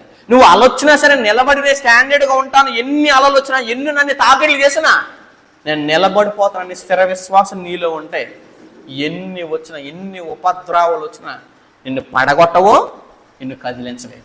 కాబట్టి అదే అన్నాడు చూడండి అక్కడ, వస్త్రహీనత అయిన, ఉపద్రవమైన, ఖడ్గమైన నువ్వు మనల్ని ఎడబాపున ఇందులో గురించి రాయబడింది ఏమనగా, నిన్ను బట్టి అంటే యేసుక్రీస్తుని బట్టి మేము వధింపబడిన వారము, వతకు సిద్ధమైన గొర్రెలమని మేము ఎంచబడిన వారము.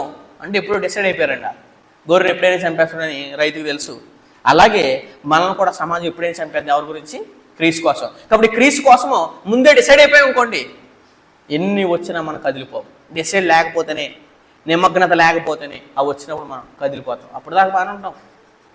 సమస్య లేని ప్రతి ఒక్కరు కుటుంబాలు, సమస్య లేనంతసేపు బాగానే ఉండొచ్చు. మీరు సమస్య వచ్చినప్పుడు పడిపోయారా? అసలు మీలో సరైన విశ్వాసం లేదా?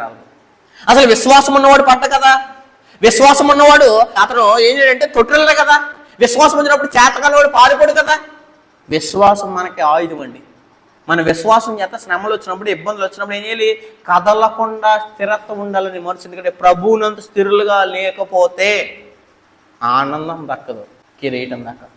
కిరీటం దక్కాలని అంటే ప్రభువునందు ఎప్పటి వరకు, ఎల్లప్పుడూ, ఎప్పటికీ ఎలా ఉండాలంట? ప్రభువునందు ఆసక్తులై ఉండాలి, స్థిరులుగా, కదలని వారుగా. ఎంతోమందిని ప్రారంభంలో చూసాం, ఎగిరిపోయిన చాలా మంది ఉన్నారు చూడండి. మీకంటే సీనియర్లు, మీకంటే తాతలు, మీకంటే ముత్తాతలు, మీ నాన్నలో, మీ అమ్మలో, మీ అమ్మమ్మలో అడగండి బాప్తిసం పొందిన అంటారు. మరి వాళ్ళ భక్తి ఉండదు, వారు ఆరాధన గారు, వారు ఏది చేయరు, దైవ కార్యక్రమాలు ఉండరు. కారణం ఏంటంటే కొట్టుకుపోయారు, కలిసిపోయారు. వాళ్ళు ప్రారంభం ఎంతోమంది దేవుళ్ళకి వస్తారు, ఎంతోమంది బాప్తిసం పొందుతారు. కానీ కడ వరకు నిలబడే వాడికే జీవకిరీటం. ప్రారంభించిన మనము ముగింపు వరకు ఉండాలని నిమగ్నత, ఏకాగ్రత లేని వాళ్ళే పడిపోతారో దేవుళ్ళు పలిగిపోతారు. పేతురు రాసిన రెండవ పత్రిక 2వ అధ్యాయము 20 వచనం చదువుదాం. పేతురు రాసిన 2వ పత్రిక 2వ అధ్యాయం 20 వచనంలో లాస్ట్ లైన్లో ఒక మాట చెప్తున్నాను చూడండి. వారి కడవరి స్థితి మొదటి స్థితి కంటే ఏమైపోద్దంట? చెడ్డదైపోద్ది అని చెప్పేశాడు. మరి మన అలా అవ్వకూడదు. ప్రారంభంలో ఎలాంటి స్థితి ఉందో, ప్రారంభంలో ఎంత మంచి దశ ఉందో, ప్రారంభంలో ఎంత గొప్ప జీవితం ఉందో, అడవరకు అలాగ. అడవరకు మనం అలా లేదని అంటే మనం కదిలిపోతున్నాం, అస్థిరులు అయిపోతున్నాం, నిలకడలేదని అర్థం, ప్రభునందు స్థిరత్వం లేదని అర్థం. కానీ వారి కడవరి స్థితి మొదటి స్థితి కంటే ఏమైపోతుందంట? మరీ చెడ్డదైపోతుంది. అలా చెడ్డది అవ్వకూడదు. మన గురించి అలా ఎవరు చెప్పకూడదు. ప్రభు వారికి కూడా అలాంటి అవమానం రాకూడదు మన జీవితంలో. మనం రక్షించినందుకు మొదటి స్థితి బాగానే ఉందండి వెళ్ళే, కానీ చివరిలో ఇలా పాడైపోయారండి వెళ్ళి. అందరూ మొదట్లో ప్రారంభంలో ఉన్నారండి, ప్రారంభంలో నిలబడ్డారండి, కానీ కొన్ని పరిస్థితులు తారుమారైన తర్వాత వీళ్ళు లేరండి, కనపట్లేదని ఎలా ఉండకూడదు మన జీవితం గురించి. ప్రారంభంలో ఉన్న వీరు కడవరకు కనపడాలి. ప్రారంభ బాప్తిసం పొందిన వాళ్ళు కడవరకు పరలోకంలో కనపడాలని అంటే వాళ్ళకి భయము, వణుకు లేకపోతే, వాళ్ళకి జాగ్రత్త లేకపోయినా, నిమగ్నత లేకపోయినా, అప్రమత్తం లేకపోయినా, పట్టుదల లేకపోయినా ఖచ్చితంగా అస్థిరులైపోతాం, కదిలిపోయామా ప్రవాహంలో కొట్టుకుపోతాం. అనేక మంది ఎలా కొట్టుకుపోతున్నారు, అలా కొట్టుకుపోతాం. కానీ ప్రవాహాలు వచ్చినప్పుడు నిలబడిన వాడే ప్రాణాన్ని దక్కించుకుంటాడు, జీవ కిరీటాన్ని పొందుకుంటాడు. చదువుదాం సరే అన్నమాట. ఫిలిప్పీయుల రాసిన పత్రిక 1వ అధ్యాయం 27వ వచనం. ఫిలిప్పీయుల రాసిన పత్రిక 1వ అధ్యాయం 27వ వచనం. 1వ అధ్యాయం 27వ వచనం చదువుదాం. ఫిలిప్పీయుల రాసిన పత్రిక 1వ అధ్యాయం 27వ వచనం. నేను వచ్చి మిమ్మల్ని చూచినను రాకపోయినా. మనం ఇప్పుడు కనపడవచ్చు, రేపొద్దున కనపడకపోవచ్చు. పౌలు గారు కూడా ఫిలిప్పీ సంఘాన్ని చూశాడు కొంతకాలము. ఆయన ఎక్కడికి వెళ్ళాడు? సువార్త ప్రయాణానికి. మళ్ళీ ఫిలిప్పీ సంఘం దగ్గరికి వస్తాడో రాడో తెలియదు.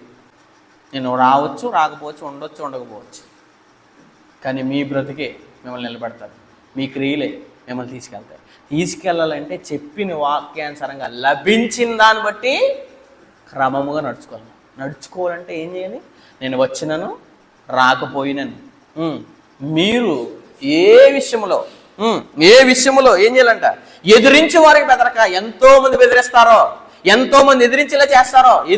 బెదిరింపులకి భయపడేవాడు కదిలిపోయేవాడు కదా క్రైస్తవుడు.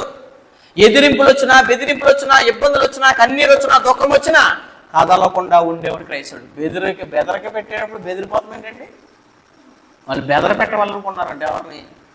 అపోస్తులు. భయపడలేదు వాళ్ళు. అపోస్తులు 4 వచ్చాయి.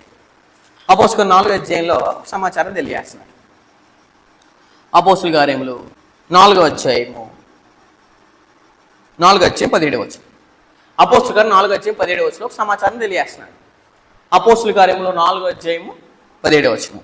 అయినను ఇది ఇంకా ప్రజల్లో వ్యాపింపకుండుటకై, ప్రజల్లో వ్యాపింపకుండా ఉండాలంటే, క్రీస్తుని గూర్చిన ప్రకటన, క్రీస్తుని గూర్చిన సువార్త ప్రకటించకుండా ఉండాలంటే ఆపేయాలనుకున్నారు.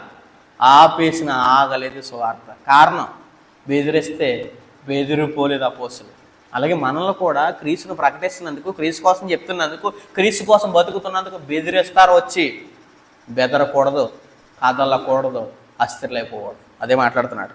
అయినను ఇది ప్రజలు ఇంకా వ్యాపింపుకున్నట్టుకే ఇక మీదట ఈ నామను బట్టి ఏ ఒక్కరు ఏం చేయకూడదు, మాట్లాడకూడదు అంటండి.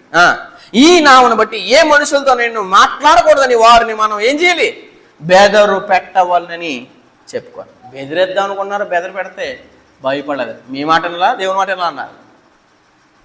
చట్టాన్ని కూడా వ్యతిరేకించే పరిస్థితి ఎప్పుడు తెలుసా? మనం చట్టాన్ని గౌరవించున్న దేవుడే, కానీ చట్టమే దేవుడి చట్టానికి యాంటీగా చేయమని అనుకోండి, దాన్ని కూడా ఎదిరించాలి. ఎన్ని ఇబ్బందులు వచ్చినా నిలబడిపోవడానికి క్రీస్తు నమ్ముకున్నాను, నిలకడ ఉండడానికి క్రీస్తు నమ్ముకున్నాను నేను అనే పరిస్థితి మనలో ఉండాలి. అందుకోసం చూడండి, అక్కడ మనం వారు బెదర పెట్టే వాళ్ళని ఏం చేసుకున్నారంట చెప్పుకున్నది. ఫిలిప్పీయుల పత్రిక 1వ అధ్యాయం 27వ వచనం. ఫిలిప్పీయుల పత్రిక 1వ అధ్యాయం 27వ వచనంలో దేవుడికి సమాచారం తెలియజేస్తున్నాడు. 1వ అధ్యాయము 27వ వచనం. నేను వచ్చి మిమ్మల్ని చూచినను, రాకపోయినను, వస్తునను రాకపోయినను. వస్తడం లేదు పౌలు గారు తెలీదు, కానీ పౌలు గారు వచ్చినా రాకపోయినా మేము మటుకి ఎవరు వచ్చినా సరే, సువార్తికుడు ఉన్నాడు కదా, అబద్ధ బోధకులు వచ్చారు, వాళ్ళు మా సువార్తికుడు ఎదిరించగలడు. మరి సువార్తికుడు నేర్పిన వాక్యం నీళ్ళు లేకపోతే నువ్వు ఎదిరించలేవా? ఎదిరించలేవు. సువార్తికుడు నేర్పిన వాక్యం మనలో ఉందనుకోండి, ఏ దొంగ బోధలు అబద్ధ బోధకులు వచ్చినా వాళ్ళందరినీ ఏకంగా కలిపి మీరు ఏం చేస్తారు, వాళ్ళని ఎదిరింతారు. కానీ మీరు వాళ్ళు వచ్చినప్పుడు అబద్ధ బోధన లొంగిపోయే పరిస్థితి మీద ఉందంటే పౌలు గారు నేర్పిన వాక్యానికి ఉపయోగం లేదన్నారు. అలాగే నేనైనా సరే అంతే, ఏ సువార్తికుడైనా అంతే. సువార్తికుడు నేర్పిన వాక్యానికి సంఘం కట్టుబడి లేకపోతే అబద్ధ బోధనల్ని ఎప్పుడైనా లక్ష్య పెడతారు. అందుకోసం అంటాడు అక్కడ, ఏ విషయంలో ఎదిరించి వారికి బెదరక అందరూ సంఘం అంతా ఒకే భావంతో ఉండాలి. ఒక్క భావంతో సువార్త విశ్వాస పక్షాన్ని పోరాడుచు ఏక మనసు గలవారు నిలిచి ఉన్నారని.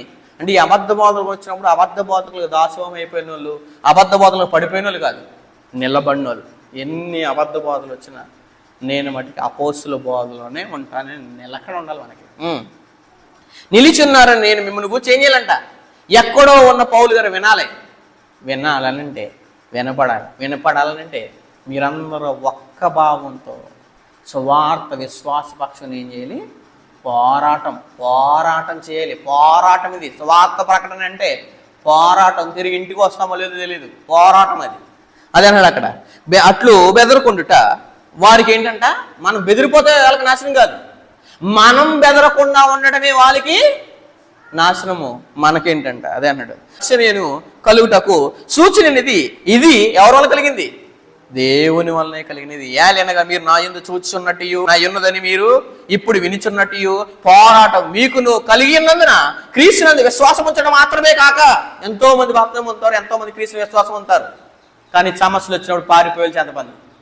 క్రీస్తుని విశ్వాసం ఉంచడం మాత్రమే కాక ఆయన పక్షాన్ని ఏం పడాలి, శ్రమ పడ్డానికి నేను బాప్తిసం పొందుతాను, క్రీస్తు కోసం నలిగిపోవడానికి నేను రక్షణ పొందుతాను, క్రీస్తు కోసం బలైపోవడానికి రక్షణ పొందుతాను, క్రీస్తు కోసం నా ప్రాణాన్ని త్యాగం చేయడానికి నేను బాప్తిసం పొందుతాను అన్న వాళ్ళు కావాలండి. ఎవరంటే బాప్తిసం. మీరు ఎవరైనా విశ్వాసం ఉంచుతారు. మీరు వాక్యం మిమ్మల్ని గద్దించినప్పుడు మీకు దుఃఖం వచ్చినప్పుడు మారు మనసు పొందిన చాలా మంది ఉంటారు, కానీ మారు మనసు పొందిన ప్రతి వ్యక్తి క్రీస్తు పక్షాన్ని నేను ఏమైపోతాను, శ్రమ పడ్డానికి సిద్ధపడతాను అనాలి. అదే అన్నాడు, క్రీస్తునందు విశ్వాసం ఉంచడం మాత్రమే కాక ఆయన పక్షంలో శ్రమ పడుటయు ఆయన పక్షం మీకు ఏం చేయబడును, అనుగ్రహించబడును అన్నాడు. కాబట్టి మనం ఎన్ని వచ్చినా రక్షణను కొనసాగించాలంటే, ఎన్ని విషయాలు వచ్చినా నిలకడనేది తప్పకుండా మన జీవితంలో స్థిరత్వం అనేది కదలకుండా ఉన్నామనే జీవితం ఖచ్చితంగా ఉందనుకోండి, మన మరణం వరకు నమ్మకం ఉన్నామనుకోండి, జీవకిరీటం మొదలు. అలా రక్షణ కొనసాగించాలంటే ఈ కార్యక్రమం ఖచ్చితంగా మనం పాటించాలండి. అపోస్తలుల కార్యం 11వ అధ్యాయం 23వ వచనం. అపోస్తలుల కార్యం 11వ అధ్యాయం 23వ వచనం చదువుతాం. అపోస్తలుల కార్యంలో 11వ అధ్యాయం 23వ వచనంలో దేవుడు ఒక సమాచారం తెలియజేస్తున్నాడు. 11:23 అపోస్తలుల కార్యములు 11వ అధ్యాయం 23వ వచనం. అతడు వచ్చి దేవుని కృపను చూచి సంతోషించి. ఇక్కడేమో స్టెఫెన్ గారిని చంపేస్తారు. స్టెఫెన్ విషయంలో శ్రమ కలిగిందంటండి. ఆ శ్రమ కలిగితుంటే అక్కడ పైన ఏం జరిగింది చూడండి 19లో. స్టెఫెన్ విషయంలో కలిగిన శ్రమను బట్టి చెదిరిపోయారంట కొంతమంది.